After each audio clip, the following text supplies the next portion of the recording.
Welcome back. I guess this will be the fifth installment of mine and Shane's playthrough of Warhammer Quest: The Silver Tower, with audio accompaniment by Thunderstorm tonight. It's very moody. It's very moody. So, Shane and I in our past missions have played with two hero characters, which I think that we feel pretty strongly at this point that it bogs the game down a lot and also increases the challenge level quite a bit. At least that's what we're hoping, because we're hoping that now that we've added a couple more characters, these playthroughs will be faster and more entertaining for everybody involved. I think that was a good time to mention for the first time that this series is sponsored by AtomicEmpire.com, which is a game store based in North Carolina, known for a giant play space and microbrews on tap, so come visit us sometime. Yeah. Okay, so basically, here's what we've added. In addition to the Fireslayer Doomseeker, who I was playing before, I've also got a proxied tonight Knight Questor. Some people might recognize him as a paladin of Allahan from Confrontation. I mean, basically, it's same stuff, different universe. Right. And I have brought back the Excelsior War Priest, because we missed him, and all of his Healy goodness, and the Mistweaver Sai, or however you pronounce that. We're going to call her the Mistweaver, or Misty, or something. Sure. We definitely won't spend the evening arguing about pronunciation. Do we ever? That would never happen to us. It's not like that's a main topic of this. No. Cool. So we're on the we're gonna definition? do the unquiet dead of the trial of Shyish. That seems fine.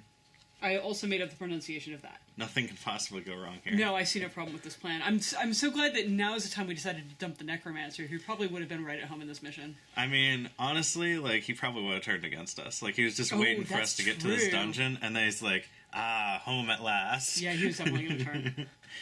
Here we go. Before the champions loomed a macabre gate of vast size and ominous aspect. It resembled a scrimshawed cage wrought from the bones of countless birds. Within its arched confines, dark shadows fluttered and trilled, the shades of a million feathered things flitting back and forth. Seeing no other path to take, the champions swung those bone gates open and advanced cautiously into the enormous cage. As the last of their number passed within, the gate slammed shut with a terrible crash, and the avian shades descended in a screeching storm. The champions cried out as they felt beaks and claws tear at their flesh, their eyes, and their minds. Then, as suddenly as the storm descended, it was gone, leaving the champions somewhere else altogether. I gotta be honest, if I'm in some tower and my one choice is go into Alfred Hitchcock's The Birds voluntarily, I'm just gonna starve to death. Well, that's where you differ from the Fireslayer Doom Seeker? Yeah, I guess I'm not seeking doom as much as my character is. Definitely. Okay. It's not something you're known for. No. So we should probably determine a turn order here. Okay, yeah, so... Do we want to just do it clockwise, or do we want to try and go back and forth? Well, I think that if we go clockwise, it basically will be back and forth. Sort of. Yeah, at least half the time. Because, yeah, it would, if he's starting, it goes here, here, Yeah, there. I think that's probably close enough, and it is easy to keep track of the way we have the cards laid out. Alright. So then we have to figure out who has the first token. Right, so we roll a die? For each of our characters, technically. Oh, God. Well, whichever one you were rolling for. Let's say that was the knight. Oh, for the love of. Roll off against yourself. Okay, Fireslayer wins. Great. Just became super stupid. We need more experience tokens. Which are in the box over there. Got it. Alright, so Misty is going to be blue, the Fireslayer will be red, the Knight Questor will be black, and the War Priest will be that kind of beigey gold color. Yep. Alrighty. So, you get to roll the Destiny dice first. Fantastic. And since we're all in this chamber, nothing that's a whole lot of threes. Happen. So. Is 3 book guy again? It doesn't matter the first time. Oh, good. Okay, because I fucking hate that guy. Yeah, the rule is if everybody is in the Ingress chamber, then nothing happens with the discard dice. Okay, cool. So, Fireslayer's first, so I guess he'll just roll some hero dice. Yeah. Oh, and unless he wants to pass to somebody else. Do you want to read the? Oh, sure, yeah. So the room we've uncovered here is the Star Nexus, which I guess we technically haven't uncovered, but close enough. Vast and unnatural nebulae wheeled dizzyingly overhead, each twisted alignment spinning dark new fates. So I'm going to go ahead and roll my encounter dice. My hero dice, whatever. That's pretty decent. I'll use the 2 to explore, and then we will roll on encounter table C. I think that's the easy one. I'll take it. 3. 1 grot scuttling per player, and an unexpected event occurs. Whatever, easy one. Alright, white 10s. That's a 31. With every footfall, the champions became ever more convinced they were being followed. Small and twisted figures scuttled in the dark, skittering along ceilings and flitting between shadows. Are we going to get more scuttlings? It sounds that way. We need a fireball badly. Moment by moment, the tension swelled, the muffled cackles and frantic shushing less restrained, until the champions felt they could endure no more. It was then, with a great shriek, that the scuttlings sprang their ambush. Vile nets of sticky strands splattered down from above, ensnaring the champions as the grots burst from hiding to attack. Each hero is stunned! Oh no. Oh no. So that's 1 stun token each. Then roll a die and place that many grot scuttlings next to the board. Starting with the rune-marked player and going clockwise, each player sets up one of those scuttlings as close to their hero as possible until they've all been set up. What was that, 1 die? Yep. So see how many there are. 5. And they're basically just going to pile in here. Great. 2, 3, and I think there's only 8 of these models. Do we want them as close to us as we can get them, or do we want to be able to get them? It says as close as possible. Oh, I'm sorry, you're right. Yep.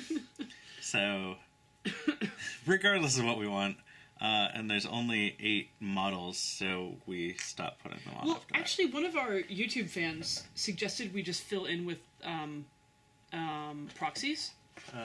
Which okay. I'm fine with because more scuttlings are more fun. I guess. I mean, I think the rules actually say that once you hit the number of models that come with the game, then you stop. Oh, okay. I could be wrong about that, but it also sort of makes sense because they're all armed differently. So if we put in proxies, then we have to decide how they're armed. Yeah. All right, that's fair. We'll keep going with this. Cool. I'm feeling bullish because we have so many heroes now. I know. I'm not sure whether it's... I guess these guys have almost no vigor, right? They've got 2? Correct. Yes, 2 I hate each. guys with 2 vigor. Yep. Alright, well first I'm going to use my Doomseeker Axe. Oh, and don't forget your skills. I don't know if any of those apply right now. They have not applied yet. Okay. That fails, of course, because it's my Doomseeker Axe, which I just shouldn't have rolled. I don't know what I was thinking. And, yeah, here's my Runic War Iron. That'll hit and do 1, let's say, on this guy. Makes sense. And then we'll do it again. And hit for 1, so he's dead. I'll take a Renown. Somewhere from this pile. Yes. I'm pulling ahead. And then, let's see. I'm looking at the Night Questor because I'm not real familiar with his abilities, but I don't think there's any reason I need to hold a die for him. So I'm going to go ahead and use this 6. It probably wouldn't get to him anyway if we're going clockwise. That's true. I'm going to use this 6 to roll my Doomseeker Axe again on this other scuttling. And it'll fail again. That's exciting. Okay. Wow. And then you become unstunned. I do. Okay. So, War Priest. Thankfully you cleared room for him, because he likes to hit things with his hammer. So, he'll use this 1 to move up. To here. And then start hammering away at this one. 5 hits for 1 damage. 1 misses. Sadly, you're not in my chamber, or you could re-roll that. Yeah. And now my Gryph-hound probably doesn't do anything because there's no room for him to move up. Yeah. Yep. Cool. Mistweaver. Yeah, and even moving through enemies. 1, 2, 3, 4. Yeah, he can't get to a space. Okay. So Misty rolls. Yes. You become unstunned, the War Priest, I mean. Yep. As we pull away the sticky webbing. Oh, well that's an annoying roll for her. I think that just means she gets to do one attack. Since models don't block line of sight, I guess I'll go after... Does she not have any attacks that go off on a 2 or 1? She has a melee attack that goes off on a 1. Oh, but yeah. But that's... Well, if she attacks once and then moves, she could use the melee attack. True. Yeah. Sure, let's attempt that. So, illusory assault on this one. Feels like a waste, but that's fine. That hits. She's like, I'm burning such good magic on these idiots. D3 damage. That should kill it. It's super dead. I guess she probably could have shot this one, but whatever. And then she moves. Although that's also not going to leave room for the Night Quester to move up. That's true. Maybe she should just stay behind and do nothing. Yeah, let's just have her do nothing. Okay. This is fine. And she's unstunned. And then the Night Quester rolls his 3 dice. Okay.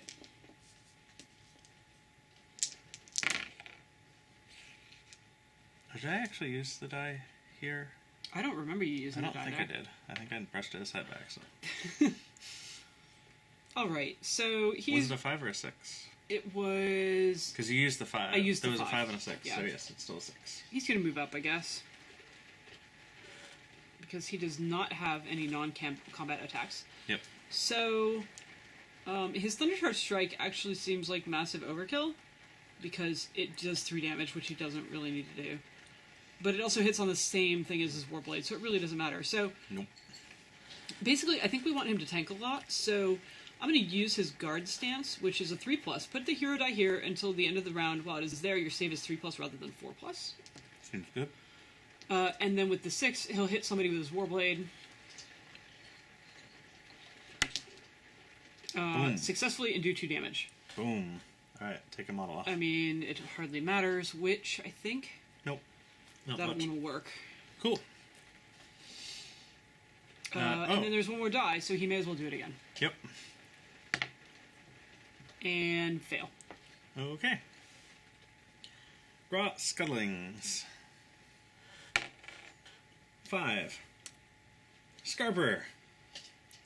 Roll a die for each Grot, one after the other. If you roll a 6, it scuttles off into the shadows. Each time it flees, add 1 to the remaining rolls. Oh, not quite. Nope. Thinking about it. Not running. That one runs. That one's like, well, I'm in the back, so I can probably get away with sneaking. Out of here. Then each Grot still on the board attacks the nearest hero with whichever weapon is within range. Okay, so who's got the scuttling card? You do. That's what I'm reading off of. Oh, right. So, yes. This one clearly attacks you with his... I think they can all attack me. Melee. Well, these two can't reach you because they don't have bows. Oh. But this guy in the back has a bow. That's ridiculous. Okay. Yep. So, yeah, so the one in front, melee, rolls 2 dice, hitting on a 5-up. Nothing. And then the one in the back with the bow hits on a 4-up. Nothing. They do nothing. Yep. That's exciting. Oh, I forgot to put his die here. He's got like one of these. It didn't matter. No. No, it didn't. Alright. Excelsior War Priest. May I suggest that we let the Fire Slayer go first so that he can get into the chamber where people are making the attack rolls? Sure. For rerolls? Makes sense.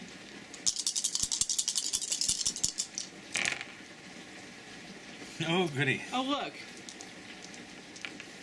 So, the 5s are the fish. There are three or more adversaries on the board, so we're all moving more slowly. I mean, it's not like we wanted to really go anywhere. Not a ton. How much more slowly do we move? 1 less. Okay. Yep. No problem. And he's at the closest portal to the rune-marked player. So that's... here? I guess. Oh yeah, there's also supposed to be a portal somewhere in this room. I always forget this. But that's certainly not closer. Nope. Cool. Okay, and then an unexpected event. Or a somewhat expected event. Yeah, not entirely unexpected. 54. We should just start calling those random encounters, because it's more apt. Alright. Amidst the coiling vapors, a figure moved. A stranger approached through the shimmering murk. Weapons were drawn and ready, yet serendipity this was. Stepping into the light came not some monstrous foe, but another lost soul seeking freedom from this place. Pick an unused hero card at random. That hero joins the party as a companion, set them up as close to the Runemark player's hero as possible. Welcome, Necromancer. I mean, technically we could use one of these unpainted guys. Okay. And since it does say random, I figured. Sure. You want me to just roll? Sure. 1, 2, 3, 4. Reroll 5 and 6s. I'll roll now 6 5s and 6s in a row. Okay. We got the barbarian. Interesting. He hasn't shown up ever.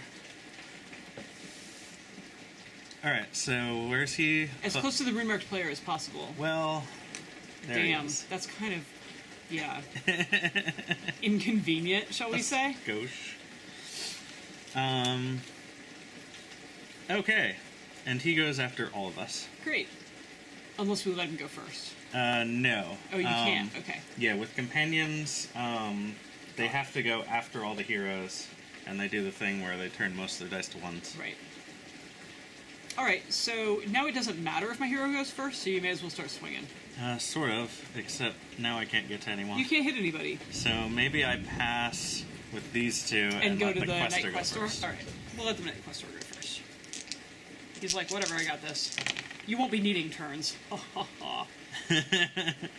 That sounds like a Night Quester. Okay. Maybe. So, yeah, I think, like, in a role-playing game, this is actually who I'd be. I actually don't know that they're that confident. This is who I play in every synchros. MMO. When I don't heal. So, alright. He's just going to hit the guy in front of him, because that's what he's going to do. That seems good. Starting with these 2s. Make room for the Doomseeker. Yeah. That'll kill. Mm-hmm. And then I guess we'll move. Sure.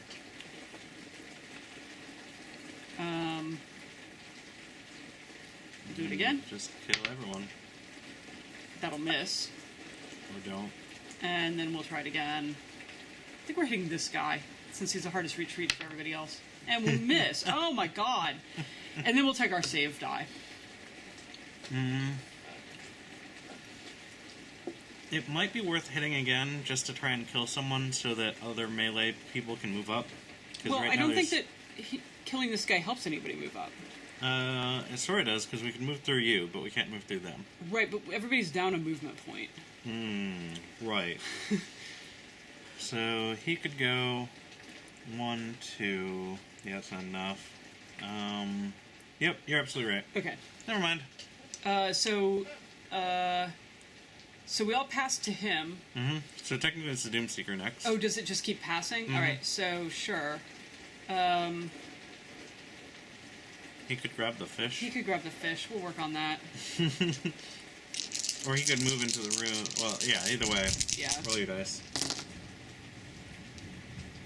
6, 5, 2, 1. We'll use the 1 to grab the fish. Cool. So roll a die. Successfully. Do we know what the fish does if we want to discard him? Yes. Move up to 3 spaces without spending a die. Okay. So it turns out maybe you could have gotten up there. Yeah, if there was alright, a that's fine. It's fine. Doesn't matter. All good. I'll spend 1 moving here. And then kind of chill. Yeah, if only to be in the same room as everybody else. Yep. And then I get to throw an axe. Oh yeah, you sure do. So I guess I'll just throw it at that guy. I don't really know that it matters particularly much. Successfully, he suffers a wound, so there we go. Cool. Alright, War Priest. Don't we have a die in the middle? Oh no, I stole the die in the middle. You Never sure mind. did. Well, I didn't roll any Light of Sigmar, which is sad. but I sure can What does that a Sigmar do again? Is it your area? Got Yep. it. But I can command my Griffon to move a space forward. And then it can be the Mistweaver's turn. Well, she has a ranged attack. Yeah. I almost wish we had 2 ranged characters, but they're kind of hard to come by. A bit. I could look into Double some 4s. alternate models. I mean, I think this party's going to be good enough, to be honest. It is. It would just be convenient. Because this is starting to turn into a bit of a cluster. So... No, a cluster was last game. Well, that's different. So from there, I think she can see everyone. Yeah. And... except maybe... Oh, right, because... Right. Yep. None of these walls block. So. Yep. Okay, So just start killing. Yeah. Yeah, I don't think there's any reason to use Glimmer Mist or any of that. So, against this guy... Hit for dead. Against this one... Hit automatically dead. Against that one... Hit... Dead. Okay. No problem. So did she get like 3 renown for that? Because that seems busted. Yes. Also, I think we forgot renown for someone else. Because there were like 8 of these guys. Yeah. The Night Quester killed a couple of them? Yeah, probably. And, yeah. Yeah, the Fire Slayer may have only gotten 1. So. I think he got at least 1 more. Yeah, because he killed 1 to let the Quester move there. Right. Okay. So that's Seems 2, 4, 5, 6, 7. That's still 1 unaccounted for. What about this guy? Did he do anything? I don't feel like he did. We're so good at this game already. We're rocking this, You gave us actually. we gave us more to keep track of, and now we're. Why don't we just roll a die and put it on somebody? That sounds good. 1, 2, 3, 4, 5, 6. Great. That seems fine. Extra credit. Okay. So then we have So the respite, and our respite. Dark Oath Chieftain just vamooses like, hey, Yeah. it was good to see you guys. just- Alright, catch up next time. He just showed up to get in the way. Yeah. And we're gonna... He technically... Can we deal at least from the bottom From of the the deck? bottom, Okay. yes. He technically worships chaos, not for nothing. So I don't know that he was really Enemy of my enemy and all that. sure. So... Alright. Right, so now we have a respite. Which way do you want to go? Well, I don't think it matters much. I guess this way is as good as any. Yeah, there's the same number of cards in each deck, so sure. How do you want to be set up here? Well, don't forget there's a chance we won't have respite. So... Well, we'll have respite either way. There's a chance we can't explore. Okay, you know what I mean. There's a chance that we will get attacked. Right. So maybe backloading like that isn't... Yeah. Yeah. Put the squishy mage in the middle. Great. Squishy I like mage this in plan. middle. Okay. Alright. So I guess Mistweaver is remarked. Yes, she is. And not quite yet, because this all happens during the adversary. Oh, you're right. So we have 3 skill cards. So a 6 would cause... It's worth noting that I'm not expecting Shane that. kept the skill that we originally had on the Excelsior War Priest. Yes. 3, so we don't have our unexpected event. Great.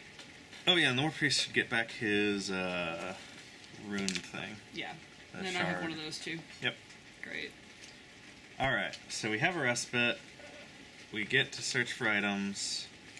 Alright, the knight, what is that, 4, 5, 6? Yep. And So the you knight gets one. get one at random. Yep. He gets the Trickster's Bow. He gets to stun somebody or change the result of a die roll you just made to another result of your choice. Or switch your renown marker with one belonging to another player. And then the... Brew, not bow. That makes Oh, more I'm sorry. sense. Yeah, Trickster's Brew. I was like, how are you Woo! doing that with a bow? I mean, the stunning thing made sense to me. It did. Okay, Fire Slayer doesn't get anything. Okay. War Priest succeeds. Misty succeeds. War Priest gets Death Rune. Carved into a dead man's finger bone, this potent sigil makes it bearer all the more lethal. There may have been some but not grammatical problems there. You draw on the power of the Death Rune before making an attack roll. Roll dice. If the result is 1, 2, 3, discard this card. If it's 4 or 5, add 1 damage to the weapon action you are using. If it's a 6, double the damage of the weapon action you're using. Brilliant. Totally gotta remember to use that. No doubt. And the Mistweaver gets a basilisk tongue. Wow, you and your body parts. The words on this leathery, tapering scroll will turn a living foe into solid stone in moments. Gee, that's what I thought it would have done. I wouldn't have guessed it was the tongue of the basilisk that did that, but sure. Read the scroll at any point during your turn. Roll a dice for each adversary in your chamber. If the result is higher than their vigor, they are turned to stone. Remove them from the board, but do not gain any renown. Then discard this card. So I would think you get more renown for turning people into stone, but that's just me. But like Medusa had a shithouse. Clearly, a basilisk somewhere who is missing a tongue gets a bunch of renown. Yes. Maybe enough to grow his tongue back. Possibly. Let's hope not. Okay, so great. So now you should roll some Destiny dice on the Mistweaver. Misty gets all of these.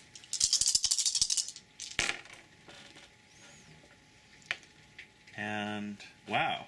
Nice. Nicely done. That's a flawless roll. It's also a large straight. Frankly, not comfortable with that. She passes to the knight. Okay, great. The knight appreciates it. Since we definitely want him to explore the next room. And she would have literally nothing to do with her turn. Right. Well, this is perfect, because he's got 3 6s and an exploration. Jeez-um. Yeah. So he'll just go ahead and do that. We have drawn the Cursed Draft. A small bottle sat upon the chamber floor, almost hidden in the shadows. From that innocuous-looking flask came a sense both malign and ominous. And we will set that up. Okay, so actually, before we do that, we forgot that we were in the Star Nexus, which means if the Rune-Wrecked player is in this chamber when the Destiny roll is made, subtract 1 from the roll of each even-numbered die before discarding any. If they're Celestial, add 1 instead to odd-numbered dice. But she's not Celestial. So subtract 1 from even numbers? Yeah. So, boom. And that's going to become a 3, which goes away with this 3. And that's going to become a 5, which goes away with that 5. Yep. That's pretty terrible. So what happens? Is that Book Guy? I think that's Book Guy. It sounds like Book Guy. God, I fucking hate Book Guy. He's pretty much the worst. It's also Fish Guy, but he doesn't show up. Why doesn't he show up? Because there are no adversaries. Because there are no adversaries. Good, because I'm busy using Fish Guy. Yep. Okay, Book Dude is right here. Yep. And he shows up next to the person with the most skill cards. Oh, that would be me. Yep. I guess it doesn't really matter where. Not a ton. Okay. So, that sucks a lot more than your original roll. So, technically, it is worse. Okay. So now we're still going to set up the next room, which is Cursed Draft. Yep. Okay, so what we have here is 3 Zongors and 4 Grot Scuttlings. And we also rolled a random encounter, but it didn't do anything. Yay. So, I think the Night Questor is just going to step up and start hitting shit. Did we have no Destiny dice left over when we were done? I think there was supposed to be 1 that I thought I there accidentally was. brushed aside. Okay, it was that's what I maybe a thought. 5? No, I think the 5's matched. No, you're right. There was a 6 sitting over here. No, we wouldn't have had any even numbers left. It was a 1. It was a 1. You're absolutely right. Okay. So, yeah. So Night Questor steps up to hit... I mean, he doesn't have to step, really. Nope. He hits the Grot Scuttling. He actually hits this time. He annihilates. He does. It's super dead. And then he'll do it again on the next Grot Scuttling. And miss. Oh, but he's in the same chamber as the Fire Slayer, so whose he gets skills to are reroll disabled it. because of the Shite! They're guy. disabled! God damn it, I hate that guy. He's pretty much the worst. He is super duper the worst. So I think really that the Knight's next thing is just to... Well, I mean, we have a couple options here. Mm-hmm.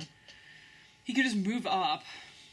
Yeah. Or he could just stand where he is and hit this guy. I guess he should just stand where he is and hit this guy so he makes room for other people. Yeah.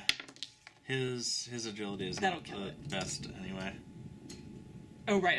I forgot he was adjacent to somebody. He sure is. Okay. Was. So that makes it the Doomseeker's turn. Yeah. Yeah, and we may as well get that fucker out of the way.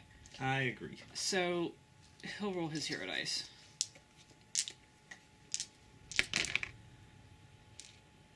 We'll use the 1 to move on to the book dude, and roll a die against him, which will be a 6. You can't beat me. Indeed. So now I've got a book and a fish. Understanding here. Great. You could use the fish to move 3 spaces without spending a die. Yeah, but 3 spaces would land me on a hero. Yeah, so would your normal move. Yeah. It's kind of awkward. Alright, so I'm going to use this die to move here, and then discard the fish. To move up front. Yep. Yeah, that's where I want to be. And then, So the Sangors have 5 vigor or 7 if they have a shield. Alright, so I'm going to start with this dude. With my Doomseeker axe. It'll hit on a 3. But it gets a 2, of course. And I'll try him again on my other weapon. That'll hit and do 1 damage. And then let's try that again. And miss. Okay. Wow, that was terrible. Not doing great. Not the best. So, the War Priest. 1, 2, 3. Yep. Oh, well, I guess I have to roll my hero dice first, technically. I mean, that would be good.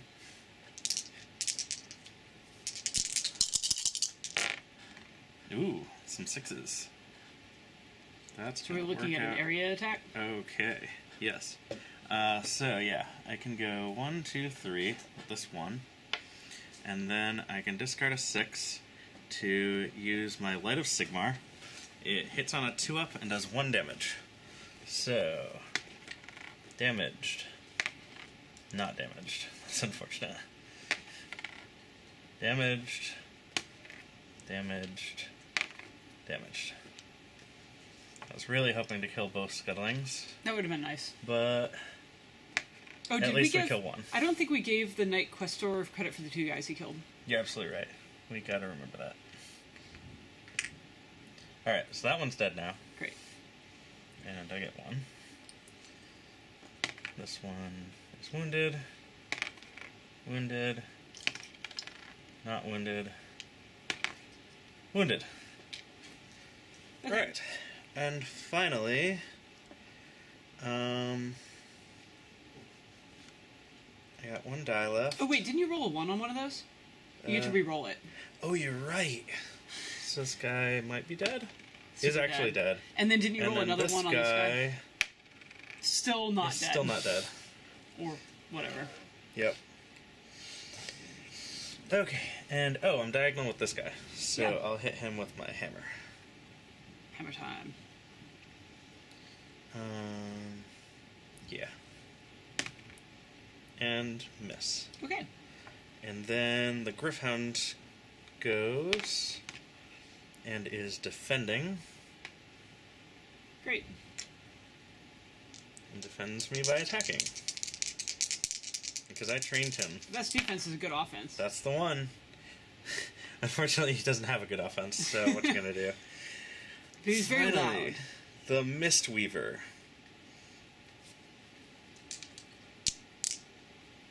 Can she see these guys? I guess she can. Yeah. At least the guy in front here. Right. Ooh. Ooh, what's the ooh? She could bedazzle some people. If she can get into the room. Like with hot glue? Sort of.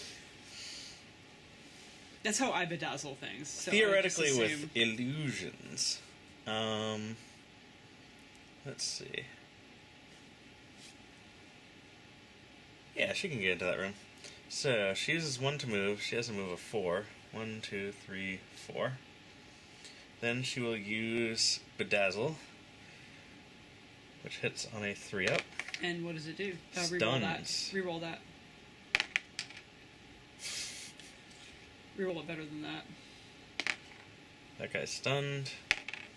That guy is stunned.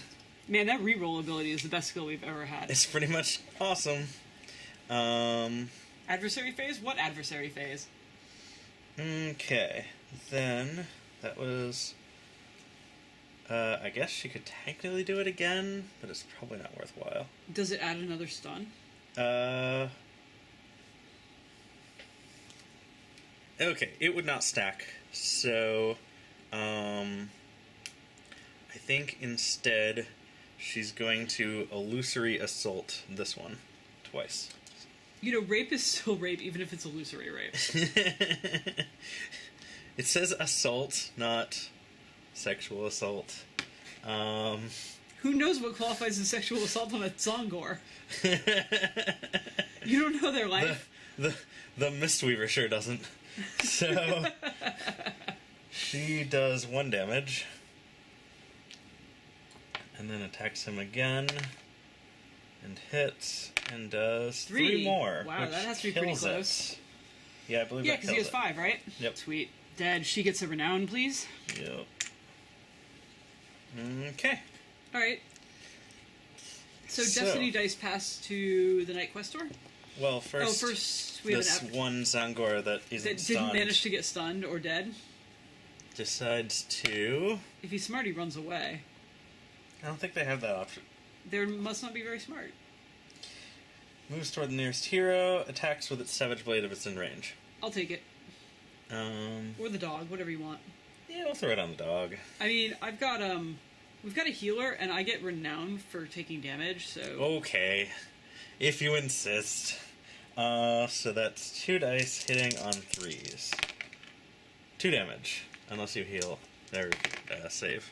No saves. But I do need to roll these. That's right. Which is, my, Living Fortress thing. Yep. Which, I guess I roll 1 and then the other? Yeah. So the first one doesn't save, so I get a wound. Mm-hmm. And then the second one also doesn't save. So you get a wound, and a renown. And look, I gave your healer something to do. I'm really just trying to help. It's like affirmative action here. Like, help the healers help you. Yeah. And then this guy does nothing but remove a stun marker. Okie dokie. So, this now passes... the Night Questor gets some renown. There. Or Destiny dice, I'm sorry. He gets some noun that has to do with this game. We get double 3s, which I believe means fucking book guy is back. Sure is. God damn He it. jumps right off your card to jump into the room next to, as close to you as possible, which I guess puts him there. Alright. Which means he's not actually affecting most of us. Right, because he's in the wrong room. Same chamber. Okay, great, that's good. Yep. So the knight will roll some dice. In fact, he's affecting no one that currently has skills. 2 4s and 2 5s. He can't reach a whole lot, so he's going to start by taking this 2 and stepping on the book guy. Yeah. So, roll him, Shane. Great. Eats the book guy. Well, that's gross. Om nom nom. When your teacher told you to digest literature... That's not... You don't think that's what she meant? I don't think it was literal. So he can move 3, so he'll use a die to move. Did you lock one of those dice for me? I did now. Okay. 3. He'll come around here. Be like, what up? I'm in the back now. We have you surrounded, Songors. It's too bad he doesn't have a 6 for Thunder Charge. Come out Thunder with your Charge Strike, which limbs up. First time it could do anything, but we'll go ahead and hit with the Warblade. Looking for 3 and getting it. So that'll do 2 damage to this dude. There's no stuns. And then doing it again. Missing. Doing it again. Hitting for 2 more. So that's 4 total. Yeah, he's dead. He had 2 to wait. No, he's the got shielded shield, one. so he needs 7 total. Yep, he's fine. He's gonna make it. I can't find any of the skulls that have 3 on the back. They must all be in use. Whatever. He's got 6. Rolling along. So I guess it's the Doomseeker's turn? I'm trying to decide whether to... Yeah. Yeah, that's fine. We're going to go with the Doomseeker's turn. But he's going to pass to the healer. Or he's going to pass for later. In hopes that he can have more hero dice by the time he comes up. That makes a lot of sense. Okay, so... The War Priest has a move of 3. So...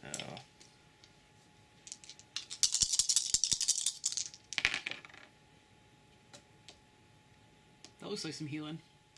Yeah. All the better if I can hit it with my hammer first.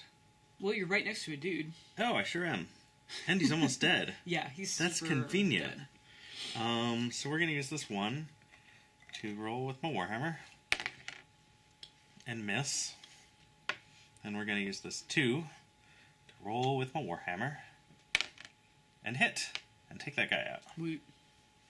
Which is Get a good, renown. because he's lagging behind on the whole renown thing. But he can now Sigmar's Boon and roll D3 because I killed a guy with my hammer. I guess it's only wound a guy with a hammer, so it's not as... And boom! You're fully healed. And he gets a renown. Yep. This is working out really well. Yep. I think we need a little confidence booster, even if this seems a little too easy right now. I know, I'm okay with too easy right now. Yep. We've had enough dungeons of too hard that a too easy one... I guess he may as well move up with his other die. Or command the dog, whatever. Or use the Light of Sigmar. Oh, right. To do a damage on a 2-up. Roll that again. Hey! Your ability to remember that reroll is 0. My ability to remember all my abilities is 0. Yeah, you have all these skills over here. You should remember what they do. Yeah. Apparently when I roll a 6 when making an attack roll, I get to add a hero dice with a score of 1 to my hero card. You really need to remember that. Yeah. I almost never will. Yeah. I'm going to try to remember that for you. Cool. Okay, so next to the Mistweaver. May as well finish this guy off, really. Sure. Yeah. She should start by rolling hero dice. Let's. Alcohol is definitely making this game more interesting. Yeah. It's If I harder to couldn't remember my skills the before. process. Alright. So that guy's only got 1 left. So I may as well hit him with an illusory assault. Which will kill him on a 3-up. That'll do. And then nothing to do with the rest of our actions. And so we line up. Right. And I think we have a good plan of Keep assuming that we could get hit from either direction. Yes. Does that make sense? Yeah. Yep, Okay, I great. like it. Alright, we're going to figure out what the next card is. Okay, so actually, because we're in the Cursed Draft right now, if the heroes have a respite in this chamber, one of them, and only one, can unstop the strange potion and drink it before resolving the respite. If your hero does this, reads passage 77. Which among us is most likely to drink something they've never seen before? Probably the Mistweaver, right? I would say so. She seems like a risk taker. Right. Great, we'll have the Mistweaver drink it. She's arcane, so she's seeking knowledge. Right. This is apparently how I play all of my arcane characters. It appears to be. The Necromancer But I is mean, also the arcane. Necromancer definitely had it coming. Oh yeah, And the no. Mistweaver looks shifty. Alright. She sure doesn't have a face. One amongst the champions, braver or more foolish than the rest, unstoppered that silver flask and took a deep draught of its contents. Within moments they had dropped to their knees, crying out mightily in pain as though venom coursed through their veins. The champion's comrades looked on, helpless, as the drinker's very soul spilled forth, flowing like smoke to whirl about the chamber. With a shriek, the soul stuff raced back between the corpse-blue lips of the fallen champion, and life bloomed in their glassy eyes. Yet when they rose, that champion bore a new and frightening air of undeath about them, and spoke not a single word. I can't believe you just turned the Mistweaver into a zombie. This seems awesome. Except I can believe it. Put the Cursed Draft Exploration card in front of you. Here you go. For the rest of the trial, your hero is a revenant. You can reroll any save rolls for them, but as a walking spirit, you cannot easily communicate with your allies. For the rest of the trial, you cannot speak unless you discard a hero die, at which point you can say up to 3 words. Luckily, this isn't really going to affect you. No. Because you kind of still have a speaking hero. This would be a lot more interesting if a player was playing each character. I mean, I don't know. Like, as a game effect, I really think that the Mistweaver character would just spend a lot of time on their phone. Like, if I were playing the Mistweaver, like, I wouldn't be discarding a lot of hero dice to say 3 words. I would just be giving a lot of people the finger all the time. Like, gesturing incessantly. Yeah, exactly. Like, well, I guess if I have any thoughts from her perspective, I'll try and gesture them instead of... Sure, I think that would definitely add to our entertainment value. I also think it's interesting that not only has GW committed outright to the idea that the singular die versus dice is... I think their words were slightly archaic. I really can't agree. Even though I've read all the articles about it on OED and Merriam-Webster, I think that everybody I've ever known has said die instead of dice for the singular, so it can't be that archaic. Well, maybe us over here in America are pretty archaic. I guess we're archaic Americans. They've also committed wholeheartly to the singular there. I can't follow them down these dark paths. I can't. Anyway. No, for those who don't read Games Workshop FAQs, so probably all of the viewers, they actually had a section in the new Warhammer Fantasy FAQ that talked about the singular of dice. It literally referred to it as slightly archaic, which right there is an oxymoron. It's archaic or it's not.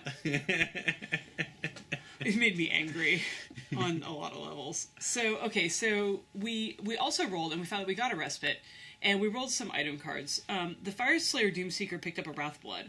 This vial of thick red liquid swills with Urgold motes and fills his drinker with battle fury.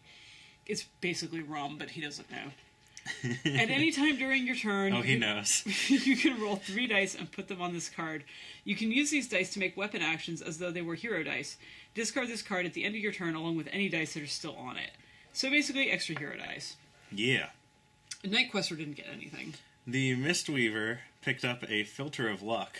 And if she could talk, she would tell you that this weird potion changes color with every swig, and seems bottomless until it is not.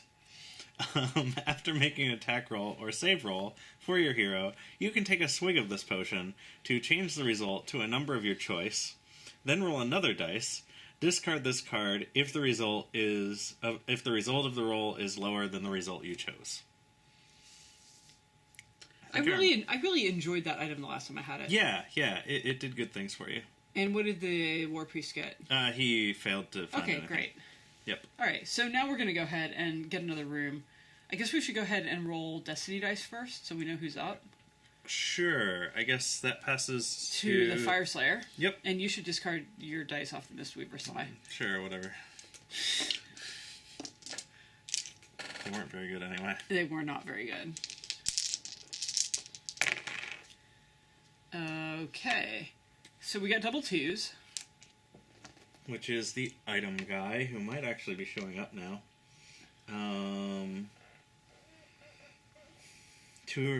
There is a hero with 2 or more treasure cards. There's a couple of us. So he sets up next to the one with the most. So since he can't be next to me, I guess he's next to you. Sure. And what does he do? Do none of our items work? None of our items work. That's great. Okay. If you pick him up, you're going to get extra items next time we get items. What if we fail to pick him up? Roll a dice for each of your treasure cards. On a 1 or a 2, return it to the bottom of the deck. Okay, that's interesting. We could just walk out of the room. I think we'll probably just run away. So he'll be back there like, haha, none of your items work. Fireslayer's at first. Oh, I'm sorry, he won't be rolling those because the Night Questor needs to go first to explore, or we're all just going to stand here. Yep, so we all pass. Okay, so yeah, Night Questor comes up first. And he'll use a 1 to explore, and we'll go to... No, you just decide. Oh, you're right. We go to the Golden Tomb, in which we start by reading passage 37. A terrible stink of warpstone and embalming fluids stung the air, drifting from the grinding mechanical innards of sarcophagi that stood open in the corridor's mist. I do love warpstone. And but I'm a sarcophagi. Skaven player. An eternity of agonized madness beckoned from within, horrifying yet inexplicably fascinating. mean, it's not really inexplicable. I find most horrifying things fascinating. Even as they stared, the champions found themselves suddenly beset by mobs of howling cultists. Striking and stabbing, zealous demon worshippers attempted to drive the champions into the clockwork sarcophagi as though prodding sacrificial captives towards a caldera's edge. I kind of love the writers of this game sometimes. I know. They sure love a thesaurus. They are really working that thesaurus. The champions fought back with every grain of strength they possessed, horrified at the thought of such a terrible fate. None wished to find themselves shut inside those dark and terrible confines and doomed for all eternity like the living dead. I guess the source totally failed them on terrible there. Take 2 Chimeric acolytes per player and set them up as near as possible to the center of the chamber. Wow, that's a lot. So it's like 8 fucking acolytes. Here's one. I got one. I've got a few. They're spread here. all over. This guy lost his base, but he can kind of stumble around. 1, 2, 3, 4, 5, 6. Yep, that's all of the Chimeric acolytes, technically, including 2 of them that lost their bases. So, note to self: the Chimeric acolytes need some glue. It's possible I should pick up some super glue because all mine is dried out. Yeah. Okie dokie. I'm just gonna... Whoop. Great. And I think technically now we're getting rid of the ingress chamber anyway, so that's good. At some point here, yeah. Alright. Okay, so if a hero is wounded in this chamber, move them 1 space towards an empty sarcophagus. Where are the sarcophagi? Are those the red things? These things, yes. So wait, read that again. Sorry. If they're wounded in this chamber, move them 1 space towards an empty sarcophagus. Oh, goody. If a model adjacent to an empty sarcophagus is wounded, roll a die. On a 1, 2, or 3, they are trapped inside. Now, it says a model, not a hero. It sure does. Mark the sarcophagus with a stun marker to show that it is no longer empty. Heroes are grievously wounded when they are trapped in a sarcophagus. Adversaries are slain. So, wound the guys next to the sarcophagus and they go away forever. Sure. I guess that's the way it works, right? Yeah, that seems to be how it works.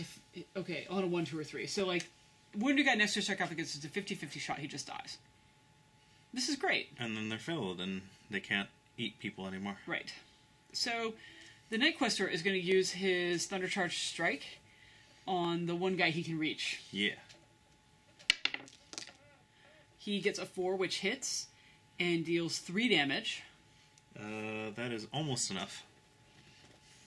Even though he's got a shield? Yeah, shield puts him at 4 instead of 3. Great. But then we roll a we roll a d6 to see if he just gets sucked into the sarcophagus, because he's adjacent. He does not. He does not. That's too bad. Yep. So we'll try to hit him again with Warblade. Whoops. And succeed in killing him.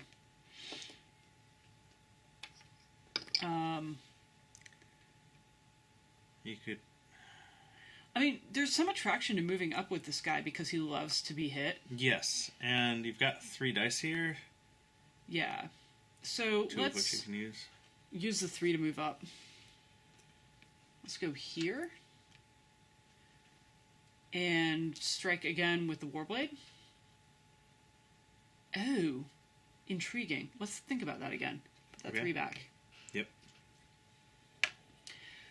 If I want, I can use Challenge to pick an adversary and move it up to 3 spaces towards me. Ooh. Or if I spend a hero die with a score of 4 or more, pick up to 3 adversaries instead. So instead, I think I'll just move everybody to me instead of moving me to them. That seems good. Especially because then you're not adjacent to the sarcophagus and they are. Exactly.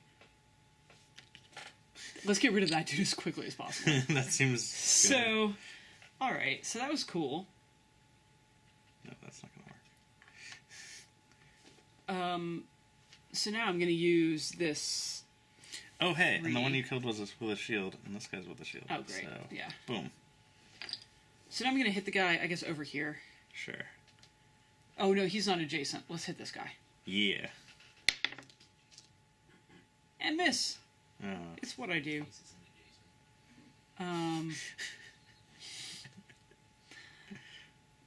Let's see. I could do this one more time if I wanted. Why not? Yeah. There's got to be a point to being first player. So that one's locked. This one's not. I can use this one. Yep.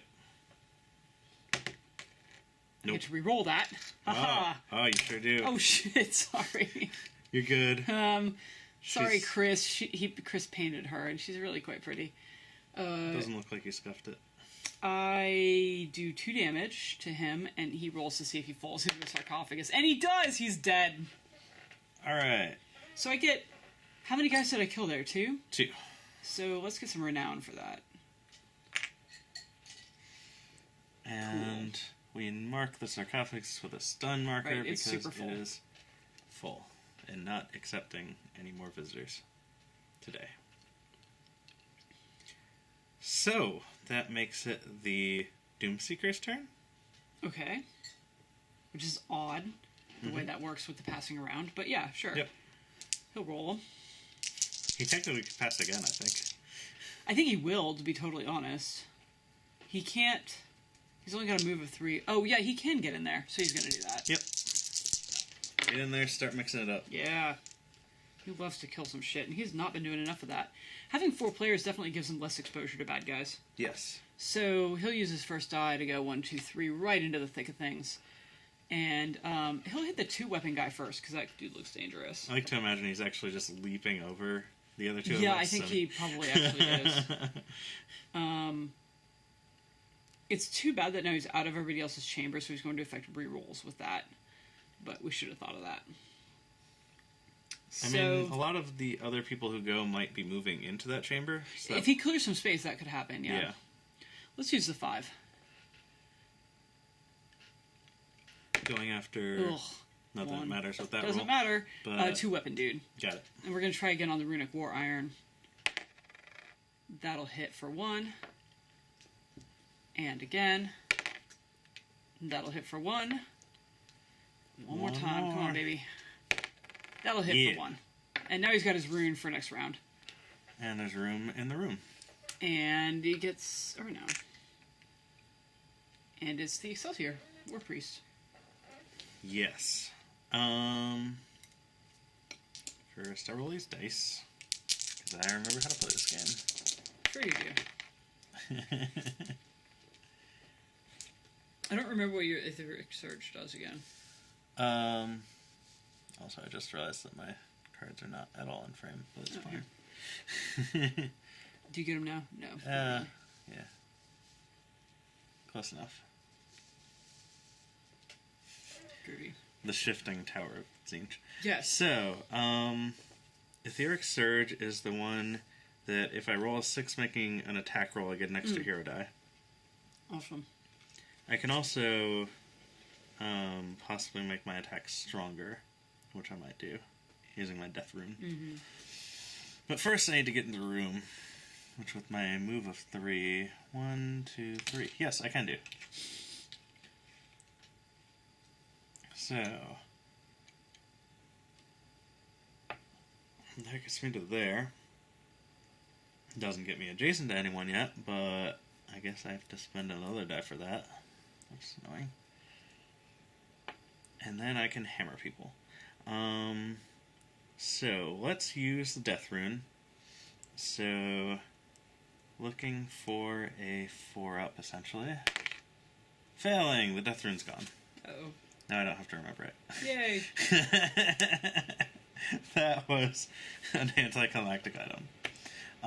But I still do get to attack normally. So we'll go after this guy with the 2 weapons. And that's a hit for 1 damage. And then attack him again. And I get my Etheric Surge, which Nice. does 1 damage, gives me a 1, which I can then use to hammer him. I just realized this could go infinite, technically.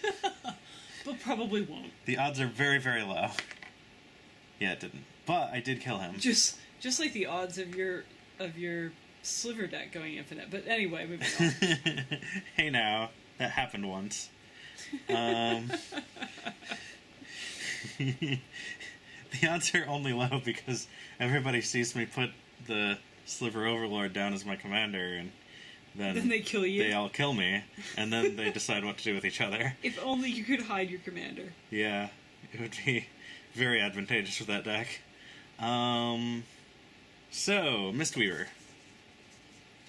In case you guys can't tell, we play all the games. Yeah, I mean, and it's really not worth being butthurt about the fact that we just talked about Magic in a Warhammer game, because that's not the only game we're going to allude to. Yeah, I mean, I feel like we've already alluded to 2 or 3 today. Certainly over the course of this video series. So, the Mistweaver rolls some hero dice.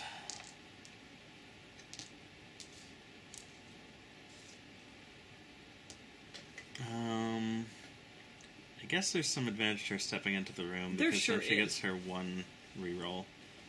And I do roll 1s a lot. And I can't do that much with a 2 anyway. So yeah, we'll spend the 2, get her in there. Spend the 3. Let's see, my illusory assault Does the sarcophagus block line of sight or not? It doesn't, right? It does, in fact. Oh, okay. Yeah. That sucks. Oh, and I just realized as I was wounding this guy, he would have... So... He could have fallen in the sarcophagus. Well, he could have gotten pulled toward it, but I think there's guys in the way. Yeah. Can you grab the wording on that again? Yeah. It was, But he's already right next to it. So how could he have got...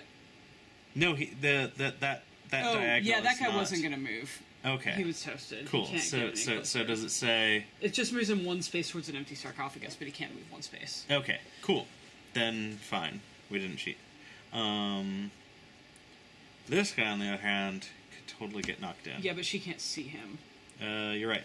This But she guy, can on the other hand, Yes, that guy can completely get knocked in. can totally get knocked in. And he has a better ranged attack, so it's good to take him out. Right. Illusory assaults. Roll Misses. it. Re-roll it. Misses again. I can't help you with that one. Hits. 4. 1 1 damage. And does he fall in the sarcophagus? No. He sure doesn't. Can you do it again? I can. Let's do it again. I shall. 2. Misses. I can't help you with that. No. That was a pretty terrible turn. It's gone pretty bad. And that's all the heroes. Alright, so I guess we'll let these guys have a turn. Seems that way. It seems like the downside of putting the Night Questor right in front of the door and then making him go first is that he really doesn't get a chance to tank. Yeah, so maybe we'll put the Fire Slayer in front next time. Yeah. And then let the Night Questor move up into the room. Yep. I like this plan. I'm excited to be a part of it. It's a great plan. So... Yes, it's true. Acolytes. Go ahead and roll a d6. Sure. They do a 3, which is Slay the Unbelievers. I guess that's us. Each acolyte attacks the nearest hero with whichever weapon is in range. Then each acolyte that did not attack moves towards the nearest hero. What? That did not... Do they have... So... Do some of them not have weapons that would be in range? Is that the idea? No, so... Sorry, read that one Each more time. acolyte attacks the nearest hero with whichever weapon is within range. Oh, so any of them not in line of sight. Okay, of then anyone. each acolyte that did not attack moves towards the nearest hero. Right. So these Right. 3 can all clearly attack. That one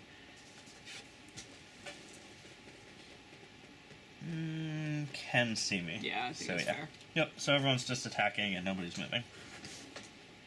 Okay. So this guy should really hit the Night Questor, Sure. probably. So, how many dice does he... I'm sorry, I've got him right here. Cursed Blade, 2 dice. Hitting on a 4-up, so he'll hit once. Night Questor will try to save, successfully. And then this guy on you. Yep. And he's got a shield. So Which yeah, means, he's yeah, still he's only just- rolling 2 dice, hitting on a 4-up, nothing. That guy... He's got his Sorceress Bolt, and I believe because he's the Adept, Okay, his Sorceress Bolt Does 2 damage. 2 damage, got it. that will hit. I will... Save! Woo! And then And there's the one guy left. Other one shoots Is his he Sorceress also an adept? Yes. Okay.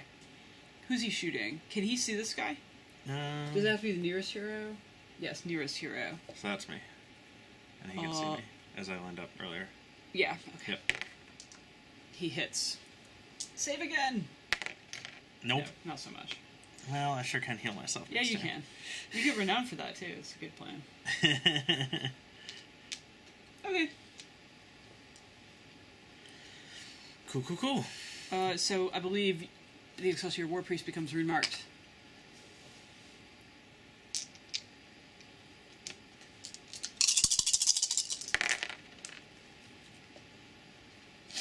Hey, look, it's an expected event. It's an expected event. It's a random encounter. I like expected event better. It's more ironic. Mm-hmm. 14. A thick and cooling fog billowed up to engulf the champion, scintillating blue and purple vapors in which strange lights swam. The clouds shredded apart as quickly as they had come, but in their wake were left Kyric acolytes who sprang swiftly to the attack. How would we notice? I don't know. Roll a die and place that many acolytes next to the board. Starting with the rune-marked player and going clockwise, each player sets up one of those acolytes as close to their hero as possible until they have all been set up. 1. Well, that's going to be fast. It sure is. And he's going to go next to me, which is there. Okay. Neat. Seems fine. I think actually that guy just got back up. Yeah, it seems that way. So you should go ahead and roll your hero dice. Yeah. Unless I want to pass. Right. That's also a legitimate option. Yeah, I don't see a lot of reason to pass. You may as well heal yourself. Yeah. Okay. So the 1 is going to be using a hammer to try and put a wound on this guy. Probably the non-shielded guy. I was thinking the shielded guy because there's you a might chance knock I'll him stumble into backward. the sarcophagus. And that will wound him. So roll him into the sarcophagus already. Nope. Ah! However, that does mean my Sigmar's boon does do D3, which is still only 1. Boo. And then all Sigmar's boon using, that's 4. There you go. And be healed. And get a renown. Get a renown. Okay, then it is the Mistweaver's turn. So this unlocks. Do.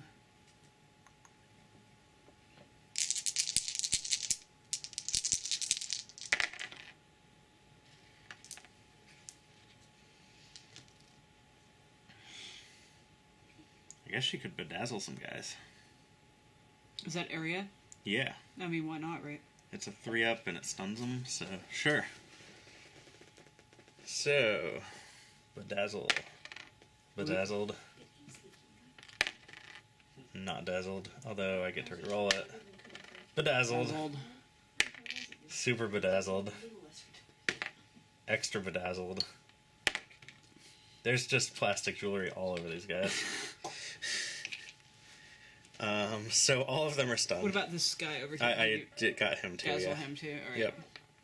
So none of them get a turn next turn. Awesome. Which is neat. That's great. She's super OP. She can be, if she gets that 6. She gets a 6. Well, I mean, she has access to one in the middle, too. Everybody, yeah. Yeah, but with the reroll, she's really likely to roll 3-ups on everybody. That's pretty... Alright, so at some point in the last minute, we ran out of SD card. But, basically the Mistweaver is going to go kick some ass. Yep. I think she basically stunned everybody already. Yeah, she stunned everybody. Unfortunately, her 1 and her 2 can't do that much. But I guess she'll shoot someone with her 4. Probably this guy, because he looks about ready to fall over. And she'll miss. So...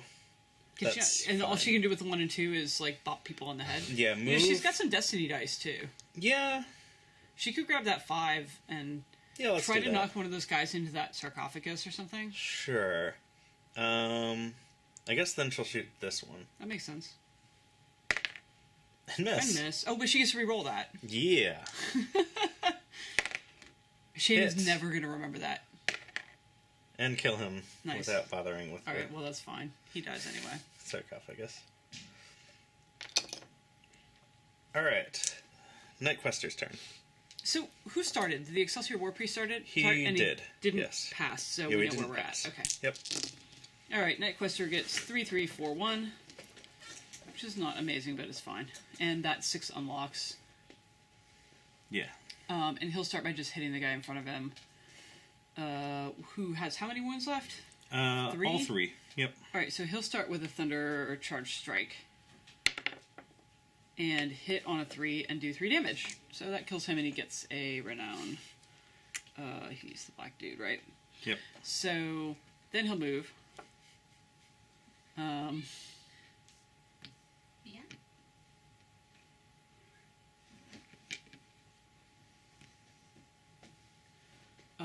Let's see. Both of these have 3 remaining. Alright. We'll hit the Adept guy first, since he seems more dangerous, and miss, and then try him again, and hit, and do 2 damage. And he'll roll to fall into the sarcophagus, and fall into the sarcophagus and die. And am I right that we don't get a renown for that? No, it's your Basilisk talent that doesn't give you a renown. Yeah, let's see. So yeah, he should give a renown.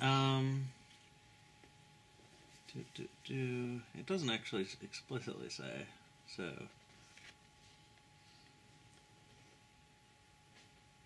Adversaries are slain. Slain means you get a renown. Okay. I see no reason otherwise. Okay. And then I'll go ahead and hit the other guy. And miss. Okay. So I guess the Fireslayer Doomseeker's up. Yep. Seek some doom, slay some fire. Seeking the shit out of it. Alright, so he can't reach anybody right now. I'm not sure there are any circumstances where he can. I guess he can move up here and hit that guy. That's a diagonal. And how many wounds does the guy have? 1? 1 on him, so he has 3 remaining. Alright, so we'll use the Runic War Iron. Both sarcophagi are full. Right. So... Actually, we'll start with the Doomseeker Axe. And hit and do D3 damage, but at least 2. But yeah, he'll have to do more than the minimum. So he'll do 3. Which kills him. Great. So he gets to keep his rune. Not that it's going to matter. Nope. So we're about to have a respite. We sure are. I do get a renown, though. Yes. And then we'll move to here. So I guess. It doesn't really matter. Not much. And use the Runic War Iron to try to hit that last guy. Hit successfully and do 2 damage. And get another renown. Damn! My guys are beating your guys. I guess that is true. Okay. So I guess we should roll for a respite? Set up over here and then roll. Yeah. So I think we decided, that we should put the big dude not completely in the front. Maybe here. You can go here. Oh, we forgot to have this guy do anything. Oh, well. That's fine. I don't think we missed him that much. No. Yeah. Okay. So, you're rune marked, so you roll for respite. Yep. And anything but a 6 will do it. Way to go. Thanks. I was pretty proud of it. Unexpected event. This time somewhat unexpected because it was only a 1 in 6 chance. Instead of normally when it seems 41. to be a 5 in 6 chance. Most of the time chance. Unbeknownst to the champions, not all the treasures they had gathered within the twisting paths of the Silver Tower were what they seemed. Great was their consternation as they reached for an enchanted blade or magical potion, only to find it gone in a puff of sulphurous smoke. Each player rolls a die for each of their treasure cards. If the result is a 1 or 2, it was an illusion and must be discarded. So my Wrath Blood is gone. Trickster's Brew, totally still there, even though I don't want it. Filter of Luck is there. That's good. I should remember to use it sometime. Basilisk Tongue. You haven't really needed it still yet. There. Yeah, not a lot. Alright. And then we pass this token to the Mistweaver, and you roll some Destiny she dice. rolls Destiny. Oh, and because we had a respite, this guy goes away. Right. I mean, not that he was in a room that matters anyway. Nope. 4s. 4s is I think it only matters if we have adversaries with vigor and we don't have any. Yep. Okay. So... She is going to pass. Night Quester's going to pass. Fire Slayer is going to... Awesome. Fire Slayer explores.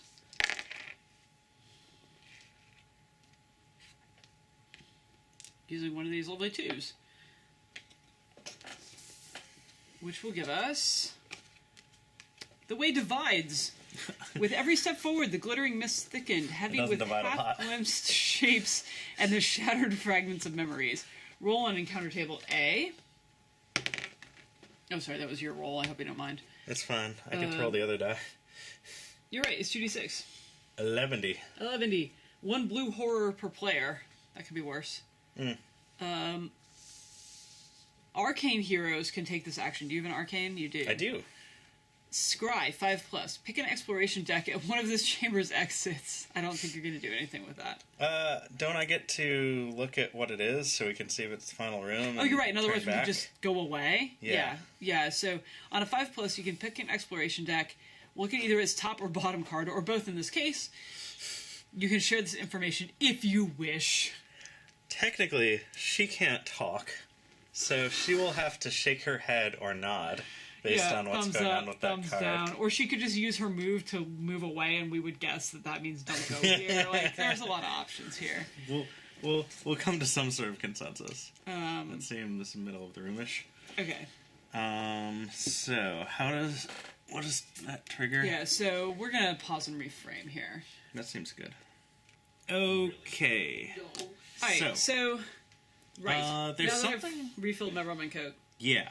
So it's about to be the Fire Slayer's turn, which, by the way, he's the the Night one Quester who... sort of jumped out of place. That's okay, that's fine.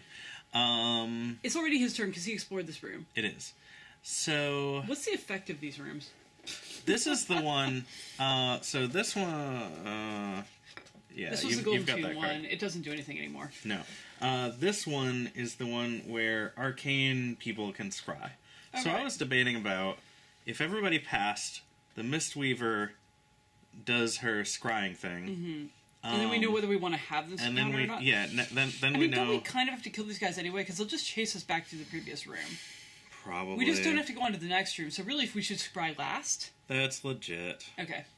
So first, the Fire Slayer is going to start killing everybody. Kill everything. If I remember correctly, he's lost his rune because we had a respite, which is just sad. We did. Alright. So he's going to start with a runic war axe. I'm sorry, a Doomseeker axe, my bad. You're confusing your weapon names. Mixing them together. I'm already a Fire Slayer Doomseeker. I can never remember if I'm going to slay fire or seek doom or vice versa. Okay, so that hit. See all of the above. For 1 damage. That was terrible. On the nearest blue horror. And then I'll try to hit him again with the runic war iron. Successfully for 1 damage. That should kill him. Or not. Does it not? Yeah, no, that kills those guys. Great. So he becomes a couple one of stone One of the reasons you don't really like them, because they don't give you your rune. I don't get my rune. Alright. So then I'll hit the resulting brimstone horror. Successfully for 1. I should get a renown for one of those, though. Yes. And then that leaves me not adjacent to anybody in my turn, so I get to throw my axe. It's not really important. Let's throw him at the distant guy. Successfully for 1 wound. Great. Which brings us to the Excelsior War Priest. Alright. Doop, doop, doop. I guess I'll roll some dice first before I figure out what I do.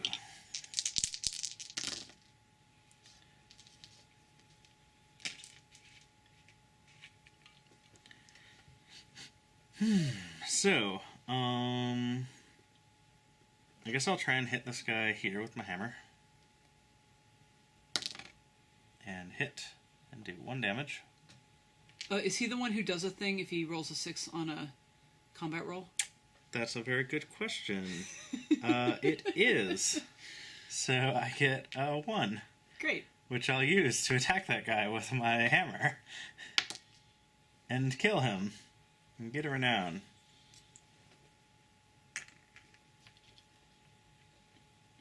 And there's a flamey guy. And I try and hit that guy with my hammer. And do it. I'm not sure you've ever been this successful with your hammer before. I mean, I try not to use it that much, but occasionally we end up in this situation. So I guess I'll move in. And hit the wounded guy? Yeah. And hit him and get my etheric surge. Do you have to roll for that, or you just automatically get it? No, it's just when you roll a 6 when making an attack roll, add a hero dice with a 1 to your card. So that guy's dead, and you get a brimstone horror. Yep. That you can then use as one to try to kill. my hammer. Well, that looks good. Yep, he's dead. So wait, how many renown did you end up with there? How many of those fuckers did you kill? 2? 2. 2 that actually give renown. Yes. And I think I moved it for 1. Yeah. So yeah. Cool. Right. And that's that guy. So then the Mistweaver.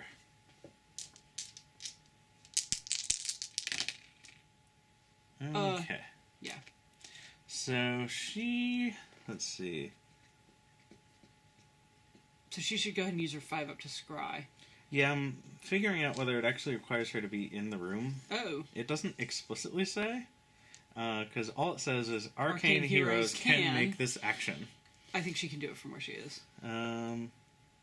Yeah, that seems fine. Alright, so she will scry, and she will look at this, and... Is it the last room? Sweet. Alright, then... We're gonna go with yes, that's the last room. She will... She should shoot the blue horror. Shoot the blue horror. And hit. And do 3 damage, which kills it. Shit out of it. And then that's not where he was. Whatever. He was somewhere in there. Move in. Whack it with her staff. Because that's where we're just at. And alas, she's not in the same room as the Fire Seeker. Oh, but there's dice in the middle. Just gonna whack it with her staff. Great. Locks this. Successfully. Yep, it's dead. Awesome. And then the Night Quester gets a turn. Oh, yeah, he doesn't do anything. Okay. Cool. So, resetting over here. Oh, and with our turn order the way it is, he becomes rune marked. Okay, great. First, you should roll to see if we get a respite. Yes. Which we're still at 3 skills. We haven't quite made around the track yet. We get a respite. Good. So, Fire Seeker doesn't get a skill. Night Questor does get a skill. I'm sorry, an item. War Priest gets an item. Mistweaver gets an item. So, Night Questor gets an extra move and can discard that for some extra hero dice. Mistweaver gets that Miser's Chalice, where she can try and unlock locked Destiny dice. If she just wants to use so many Destiny dice. The Unseen Amulet for the War Priest will make it so adversaries ignore him during the adversary phase. He just discards it at the top of the phase. Oh, those are pretty useless. Yep. He got an invisibility amulet. Okie dokie. I mean, it could be handy if he wanders into the middle of the room and suddenly is set upon. Yeah. So... Which can happen to a war priest. I mean, yeah, I suppose. So, usually we can engineer it so he hits somebody else, but whatever. Yep. Alright, so Night Questor will roll some Destiny dice. We got double 2s. I don't think that's gonna matter too much. It's the item guy, but nobody actually has 2 items right now, do they? Who has the Trickster's Brew? That's the Fire Slayer. Right? Yeah, we each only have 1 die, so that guy doesn't show up. What about those 2 in front of you, the Filter of Luck and the Basilisk Taunt? Did you just forget those were on your Excelsior definitely forgot that those exist, and I'm pretty sure one of them is on her. I think it's the Filter. Great. So actually the item guy does show up. Okay. Like... Yeah. Here-ish. Okay. And then we ignore him. Right. All right, And so then we all pass until it gets to the Doomseeker. Doomseeker, who's going to roll some exploration dice here. 1, 1, 2, and 5. And lo and Show us behold, the card. Bound in Death. Oh, that does sound appropriate. Read passage 88. I shall.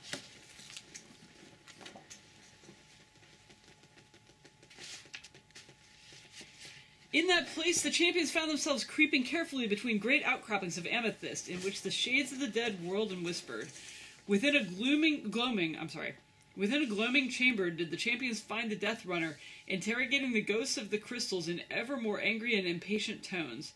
Sharp were the senses of that Skaven assassin, and though the champions did their best to move in silence, the creature's whiskers were soon twitching. Turning with a furious screech, the Death Runner leapt to attack, and the champions were forced to defend themselves lest they be struck down by poisoned blades. I liked how harsh he was talking. Like he's ever minced words. Yeah, I know, right?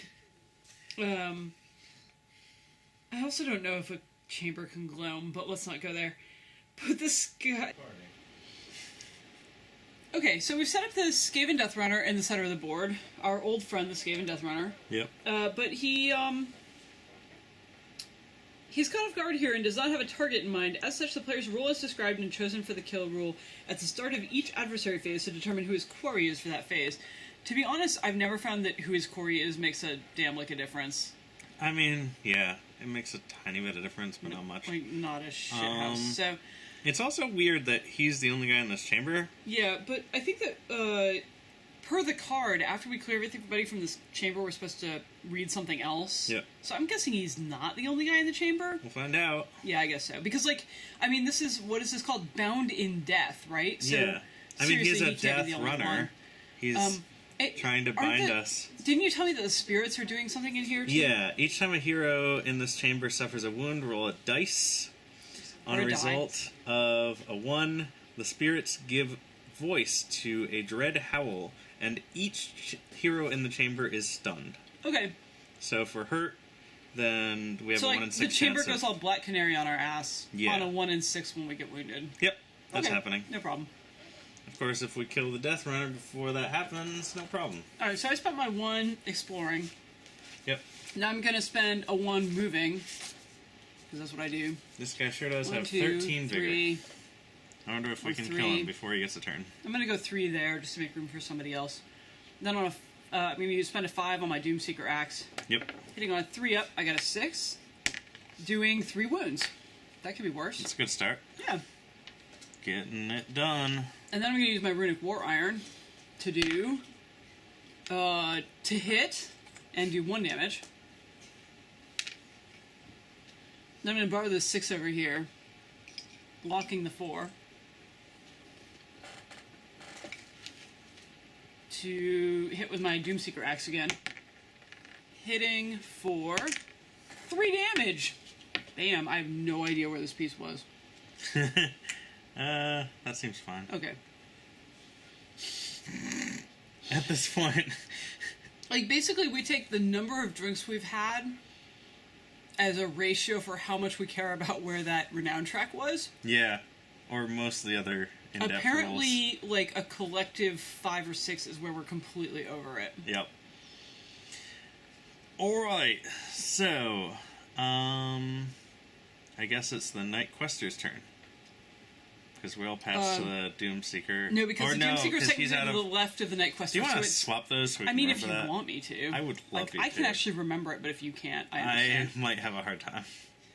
I have a hard time remembering my own items and... It is a problem. Skills. Okay. So, yeah, sure. So, the Excelsior War Priest is up. Mm-hmm.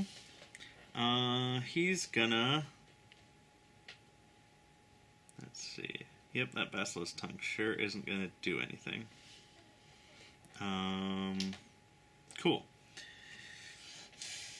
Just doing a quick review of his items. Right, so, yeah. Since the only time I use items is in the final room, but in this case it doesn't do much generally good. all in one room, or one round. Usually, yeah. But not this time. So let's not forget that you should move into my room before really doing anything important. Yeah, which he's pretty much going to have to do anyway, since he is a melee healer. Since there's nothing to heal, and... Yup. So he's got a move of 3, so he'll spend a 1 to go 1, 2, 3. And then he'll unfortunately also spend a 2 to go You could 1. spend the 1 in the middle if you wanted. That makes some amount of sense. Which will relock yeah, the 4, I don't but care about who the cares? 4. Yeah. Not with that character. So yeah, move on up. I mean, Great. technically you could go around if you wanted to make space there. Like, you could go to the side. 1, 2, 3. Yeah, like that, or yeah. Cool. Let's do it. Beatings. The beatings will continue until healing improves. Etheric Surge. Nice! You get a 1 back to beat him with again. That's great. That's a great model to have that ability. Reroll. Woot. Success. Another wound. Shane's like, math. Eh. Alright. How many hit points does this dude have? Like 14? 13. Okay. The lucky number of the Skaven. Also my softball number all the way through high school. Nice. Yeah. Wound. Just in case you guys thought I sat on my ass and played video games throughout high school. I mostly did. And another Etheric Surge. Dealing 1 wound and allowing me to hit him with my hammer again. Oh, reroll that. 4. Wounded. Which turns that. So he has like 12. Alright, so great. a stiff breeze. Yeah, pretty much. Then the Griffhound makes a behavior roll and decides to hunt. Great. And he has move 5 Yeah, because he has 4 pretty good. legs. So he'd like maybe even come over here, like 1, 2, 3, 4, 5. Yeah, that. I. And then if he gets a 4 on either of these dice, Your Griffhound kills the Skaven Death Runner, which is just, I gotta say, that's pretty embarrassing for the Skaven Death Runner. and it happens. It does. So, I get D3 renown. The rest of us Get 1. get 1. So D3 turns out to be 1. So just move everyone forward Yeah. 1. And then we find out if this mission is over. Okay, so 58. what passage is that? 58. Both of our significant others are voting over at this point. Bested, the Death Runner sprang straight up into the air and vanished in a puff of bright green smoke. The champions were left with the whispers of imprisoned spirits, which now swelled into a single sibilant voice, one that spoke over and over again the words of a maddening riddle. My first is in death, but never in reap. My second in reap, but never in slay. My third, next to last in the changer of ways. My fourth can be found among the weak heaving heaps. My fifth asks a question at close of the day. As the years proceed, all will fall under my sway. In his garden my lord sits awaiting you all, but you'll be in my clutches the moment you fall. What am I?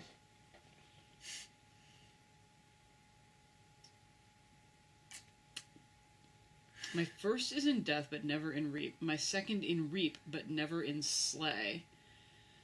My third next to last in the changer of ways. My fourth can be found among the weak heaving heaps. My fifth asks a question at close of the day. As the years proceed, all will fall under my sway. In his garden my lord sits awaiting you all, but you'll be in my clutches the moment you fall. What am I? I'm gonna need to read this. Do you still have the Cursed Draft exploration card in front of you? Yes. Or I should. Yeah, because she's still all silent. Right. Yep. So Does that basically, do something?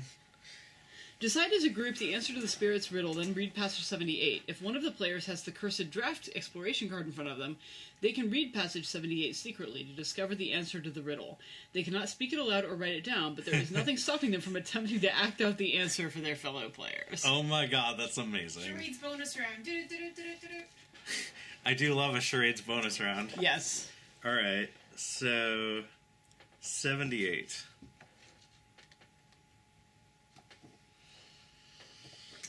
I'm gonna pause while I read silently, because that's probably not the most entertaining video in the world. I don't know. It depends on your facial expressions. Alright, so I feel it's really necessary to film Shane doing charades. Say hi, Shane, because, yeah. Right, I know, you can't talk. Oh my god. Okay, something's falling over into a puddle. Okay, he's dying. And he's bleeding? No. His soul is dispersing. Shit, what is this? Okay, you gotta move slower, because I'm... Okay, he's not bleeding? He's bleeding essence? His life is spilling out. His buddies are splitting up his loot.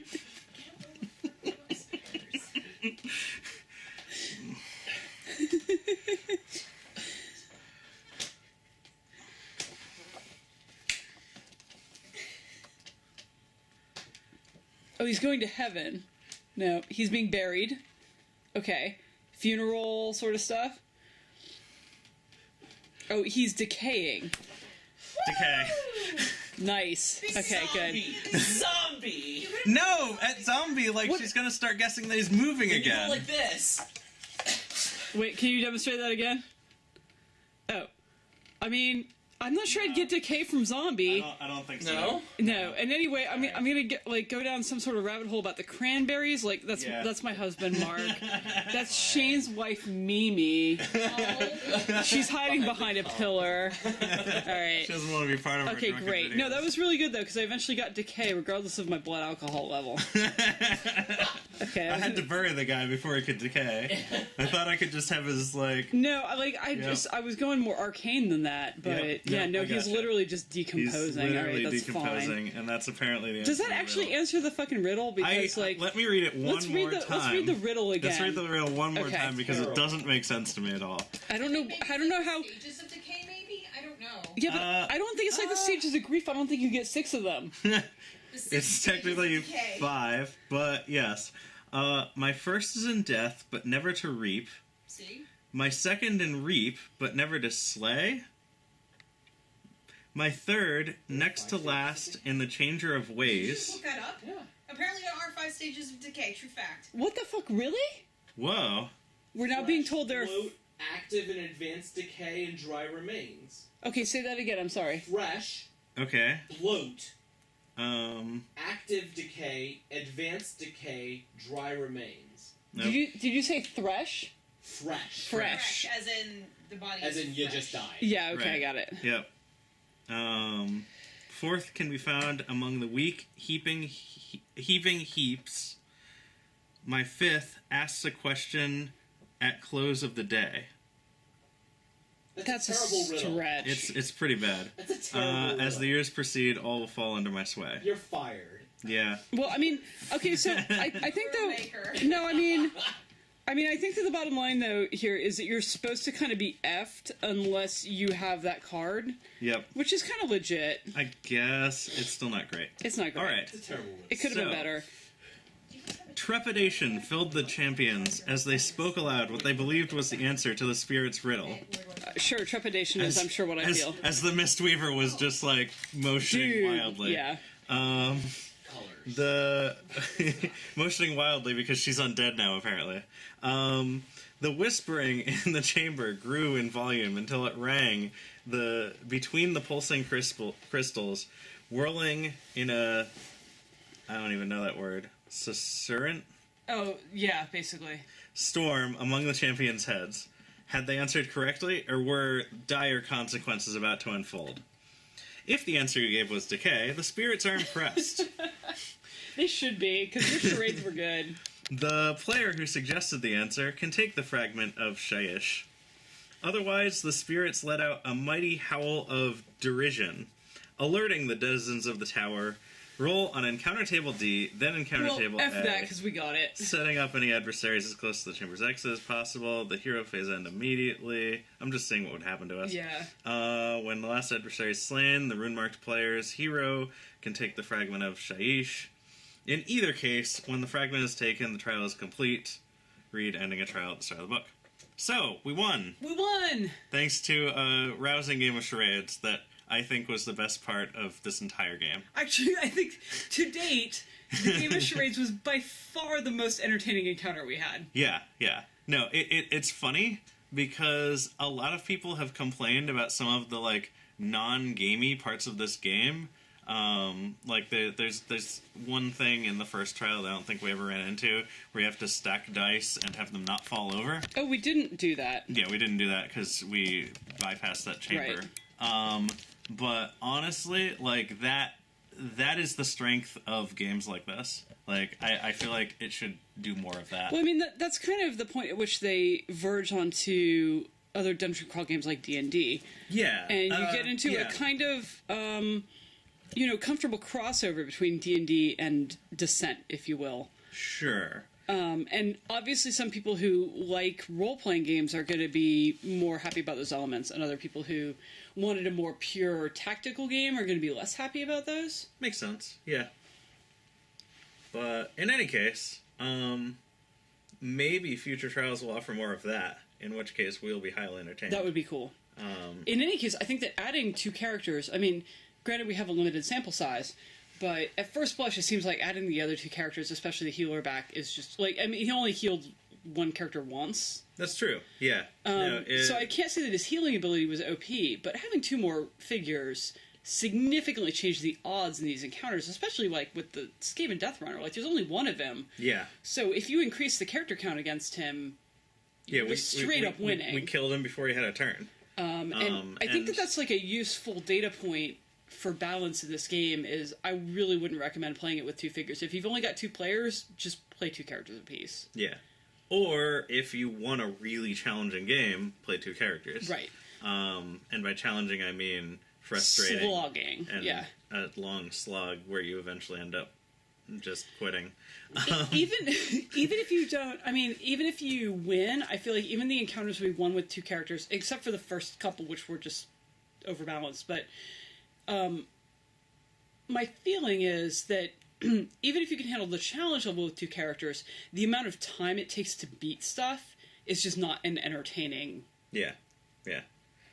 And I think 4 players, as opposed to the 2 we've got. We could not. You'll note that our significant others are in this video, but refuse to play this game. Yep, completely. They're not. Their lack of interest is epic. Yep. But if I feel if we had 4 players who are all interested, like especially that charades thing would be that much more entertaining. Yes. There could be like a little bit more of the Munchkin sort of dynamic of stab your buddy and take the treasure. Yeah. Some of these magical items are very tuned to having 4 people who have their own goals. Yep. And Shane and I are very, very co-op players. Yeah. So we can pretty well figure out who ought to be spending the Destiny dice. Especially if you introduce some characters, in the base game there's only the Barbarian, but a lot of the app characters are all technically Chaos aligned. Like, they're coming into the tower to, beat up Chaos, basically to prove themselves, but they're not good guys. Right, they're basically there for the loot and the promise of future riches. And so even if you're not like a stab your friend kind of character, if you're just like a very role-playing aligned character, which I do feel is, beneficial to this game, then yeah, you'll say, hey, I want to, play my character right and say, yeah, I'm not actually going to help you because I'm evil. Right, I'm in it for myself. Yep. So. Yeah. Cool. So we will look forward to doing. I think we're about ready to. We've tried, I think, all of the encounters once now. Of the basic encounters. Oh, right. And then we're getting into the next paragraph, which was the more advanced encounters. So next time we'll be starting off with the first one of those. We've got 3 runes now, so we're almost halfway there, and we'll be moving on through the rest of these bosses. So thanks for tuning in, and we'll see you next week.